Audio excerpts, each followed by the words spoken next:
তুমি ক্রিমিনাল খাচ্ছ? খাচ্ছে না, দুটো নিয়ে ড্রামস্টিক খেলছে। কি করছো? ড্রামস্টিক খেলছো?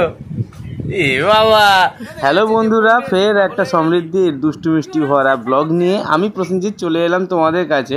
আজ একটা বিশেষ দিন, আজ উল্টো রথ। সমৃদ্ধির দুষ্টুমি সকাল থেকেই শুরু হয়ে গেছে। আমি আজ একটু ক্রিম রোল এনে দিতে বেশ ভালো করেই খাচ্ছিল, তবে বিভিন্ন পোজে। বেশ ভালোই লাগছিল দেখতে, কিন্তু সমৃদ্ধি তো এটা ঠিক কাজ করলো না। খাওয়া দাওয়া শেষেই মিওর কাঁধে উঠে বসে পড়লো, ঘোড়া চড়বে। ঘোড়া চড়া শেষ, এবারে পেন্টিংয়ের কাজ বাকি আছে।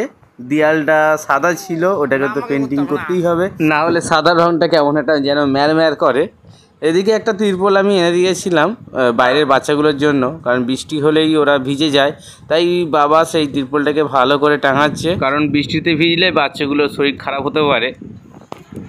শ্রাবণী ওয়ার্ডরোব থেকে সমৃদ্ধির জন্য সব ড্রেসগুলো বার করছিল যে কোনটা পরাবে, কারণ রথ তো টানতে হবে। বাইরে প্রচণ্ড বৃষ্টি হচ্ছে, কিছু করার নেই, ঘরের ভিতরেই রথটা টানতে হবে। মা ওইদিকে রথটাকে ভালো করে গোছাচ্ছে আর সমৃদ্ধিকে শ্রাবণী রেডি করছে। আমরাও একটু রেডি হয়ে নিলাম।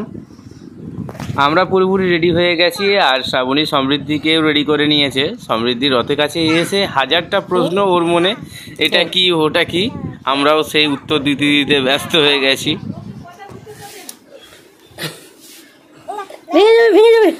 সমৃদ্ধি প্রথম রথটা টেনেছিল কদিন আগেই, এবার উল্টো রথও টানবে এই প্রথম। আমাদের অনেক আশা ছিল যে সমৃদ্ধি উল্টো রথটাও রাস্তায় টানবে, কিন্তু সেই আশাটা আর পূরণ হলো না। বৃষ্টি ঝমঝমিয়ে এসে গেছে, বাধ্য হয়েই ঘরের ভিতরেই টানতে হবে। শ্রাবণীর রথের দিনটা রথটাকে ভালো করে সাজিয়েছিল, আজকেরও মা ভালো করে রথটাকে সাজিয়েছে ফুল দিয়ে, খুব সুন্দর লাগছে। তোমরা কমেন্টে জানিও তোমরা উল্টো রথটা কিভাবে সাজিয়েছো বা তোমাদের কেমন কেটেছে এই রথের দিনটা। আমাদের তো খুবই ভালো কেটেছে। সব কিছু কমপ্লিট, এবার রথ টানছে সমৃদ্ধি মা, উল্টো রথ টানছে। দেখতেও খুব ভালো লাগছে। জায়গাটা একটু ছোট হয়ে গেছে, কিন্তু কিছু করার নেই, যা করে তো করতেই হবে। সমৃদ্ধি বারবার বাইরে নিয়ে যাওয়ার চেষ্টা করছিল রথটাকে, কিন্তু আমরা তা করতে দিইনি। রথের সময় শাঁখ কাঁসর ঘণ্টা সব বাজাতে হয়। মা এদিকে রেডি করছিল সব কিছু, কিন্তু সব মা করলে হবে, সমৃদ্ধিও এদিকে যেটা করছিল, ও আমাদের কাঁসরটা বাজাবে। তা মা ওর হাতে কাঁসরটা দিয়ে দিয়েছিল, টং টং করে সমৃদ্ধি কি সুন্দর বাজাচ্ছিল।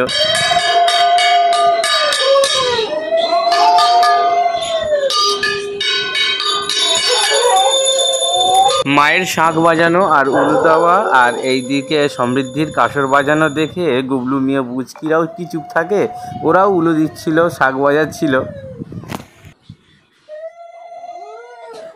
সমৃদ্ধির রথ টানা শেষ হয়ে যেতে আমরা যখন ওকে ড্রেসটা চেঞ্জ করিয়ে দিই, তারপর একটু আমরা বাইরে গেছিলাম। হঠাৎ ঘরে এসে দেখি সমৃদ্ধি ওর ফেস ওয়াশটা নিয়ে ভালো করে মেঝেতে পরিষ্কার করছে। হয়তো ওর মনে এটা হয়েছিল যে মেঝেটা অপরিষ্কার, মেঝেটাকেও ফেস ওয়াশ দিয়ে চকচক করতে হবে। পরের দিন সকালবেলায় সমৃদ্ধি ঘুম থেকে উঠতেই ওকে মা একটু খাইয়ে দিয়ে আমরা ওকে একটু রং পেন্সিল আর ড্রয়িং খাতা নিয়ে বসিয়েছিলাম যে একটু রং করুক ড্রয়িং খাতায়।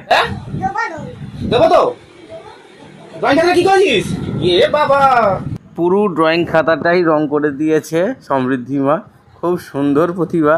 পাশের ঘরে গেছিলাম ড্রয়িং খাতাটা নিয়ে মা বাবাকে একটু দেখাবো যে ও কীভাবে রংটা করেছে, কিন্তু ওর কাছে যখন আমি আসলাম তখন দেখি ও ড্রয়িং খাতা পাইনি। তো কী হয়েছে, ওর মুখটাকেই রং করে দিয়েছে বেশ ভালো করে, খুব সুন্দর আর কিউট লাগছিল। একটু বেলার দিকেই শ্রাবণীর জন্য নতুন ফোন চলে এসেছে, মোটরওয়ালা। আসলে ওর আগের ফোনটা খুব ডিস্টার্ব করছিল, হ্যাং করছিল, যার জন্যই ওই ফোনটা দিয়ে এক্সচেঞ্জ করিয়ে এই ফোনটা নেওয়া হয়েছে। দেখা যাক ফোনটা কেমন চলে। পিকচার কোয়ালিটিটাও তো খুব একটা খারাপ নয়। আমরা ছাদে এসেছিলাম ওই ফোন দিয়েই একটু ভিডিও ক্যাপচার করার জন্য, কিছু ছবি তোলার জন্য, কিন্তু এসে সমৃদ্ধি কি আর চুপ থাকে, কোথা থেকে একটা ঝাঁটা পেয়েছে, সেই ঝাঁটা নিয়ে ভালো করে ছাদ থেকে ঝাড় দিচ্ছে। মোটামুটি ওর হাতটা ফাঁকা থাকে না কখনই, কিছু না কিছু করতেই থাকে। ওর মা এটা দেখে ঝাঁটাটা নিয়ে চলে গেছে, কিন্তু সমৃদ্ধি কি আর চুপ থাকে, ওই একটা ঝাঁটা কাটি ছিল ওর হাতে, সেইটা নিয়েই ছাদ থেকে ভালো করে ঝাঁট দিতে আরম্ভ করে। হঠাৎ আকাশের দিকে খেয়াল পড়লো যে রামধনু উঠেছে। সমৃদ্ধিকে সঙ্গে সঙ্গে কোলে তুলে নিয়ে রামধনুটা দেখাতে লাগলাম। বেশ হালকা করেই উঠেছিল রামধনুটা, আকাশে মেঘও ছিল। সেই যাই হোক, রামধনু তো দেখা হলো। আজকের ভিডিওটা এখানেই শেষ করলাম। ভিডিওটা ভালো লাগলে একটা লাইক করে দিও, আর কমেন্টে জানিও তোমরা কারা কারা রামধনু দেখেছো। আর চ্যানেলে যারা নতুন এসছো অবশ্যই চ্যানেলটিকে সাবস্ক্রাইব করে পাশে বেল আইকনটি প্রেস করে দিও। আর ফেসবুক থেকে যারা দেখছো অবশ্যই ফেসবুক পেজটিকে লাইক করে ফলো করে দিও।